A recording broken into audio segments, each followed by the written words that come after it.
MCD के 12 ward में होने वाले उपचुनाव के लिए अब दिल्ली मेट्रो रेल कॉरपोरेशन ने भी बड़ा ऐलान कर दिया है। जी हां, दिल्ली मेट्रो द्वारा खास इंतजाम किए गए हैं एमसीडी के 12 वार्ड में होने वाले वोटिंग और काउंटिंग दोनों दिनों के लिए। तो क्या कुछ इंतजाम दिल्ली मेट्रो ने किए हैं, बताएंगे आपको मेट्रो रिपोर्ट के आज के एपिसोड में।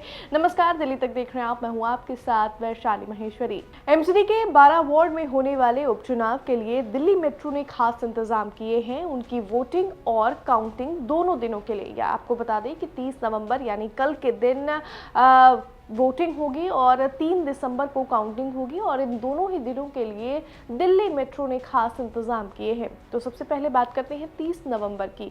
तो 30 नवंबर यानी कल के दिन कुछ घंटे बाद एमसीडी के इन 12 वार्ड पे वोटिंग होगी और वोटिंग में तैनात चुनाव अधिकारी और कर्मचारी टाइम पर पोलिंग बूथ, पोलिंग स्टेशन पहुंच जाएं। इसके लिए दिल्ली मेट्रो रेल कॉरपोरेशन सुबह 4 बजे से शुरू हो जाएगी। जी हां, सुबह 4 बजे से 30 मिनट के अंतराल पर दिल्ली मेट्रो शुरू हो जाएगी ताकि चुनाव के दौरान तैनात कर्मचारी और अधिकारी समय पर पोलिंग बूथ, पोलिंग स्टेशन पहुंच जाएं।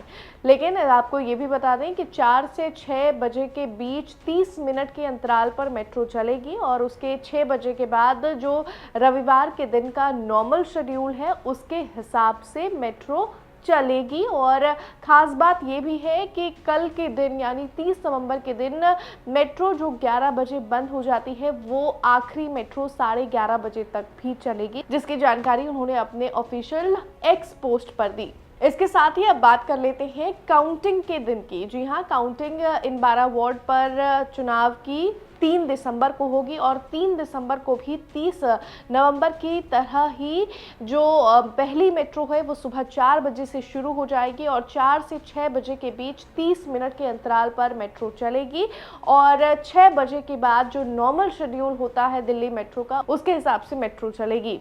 आपको बता दें कि इसकी जानकारी दिल्ली मेट्रो रेल कॉरपोरेशन ने अपने ऑफिशियल एक्स पोस्ट पर की। तो अब आपको बता देते हैं कि आखिरकार इन 12 वार्ड पर उपचुनाव क्यों हो रहा है। तो सबसे पहले बात करते हैं दिल्ली विधानसभा के चुनाव जो हुए इस साल, तो उस दौरान 11 पार्षदों ने एमएलए का चुनाव लड़ा और वो जीत गए, जिसके बाद 11 वार्ड खाली हो गए। वहीं साल 2024 में हुए लोकसभा चुनाव में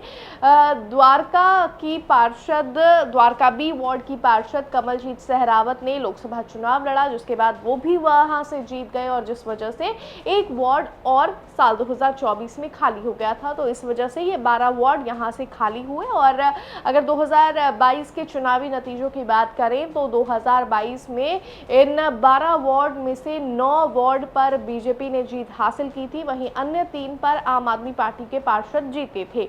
अब इस 12 वार्ड पर होने वाले उपचुनाव के लिए राज्य चुनाव आयोग ने भी खास इंतजाम किए हैं। क्या कुछ इंतजाम किए हैं वो भी हम आपको बता देते हैं। तो चुनाव आयोग ने वोटर लिस्ट 1 जनवरी 2025 की सूची पर आधारित है। सभी पोलिंग बूथ ग्राउंड फ्लोर पर बनाए गए हैं। एक बूथ पर अधिकतम 1500 वोटर होंगे। दिव्यांग मतदाताओं के लिए खास ऐप का इंतजाम किए गए हैं।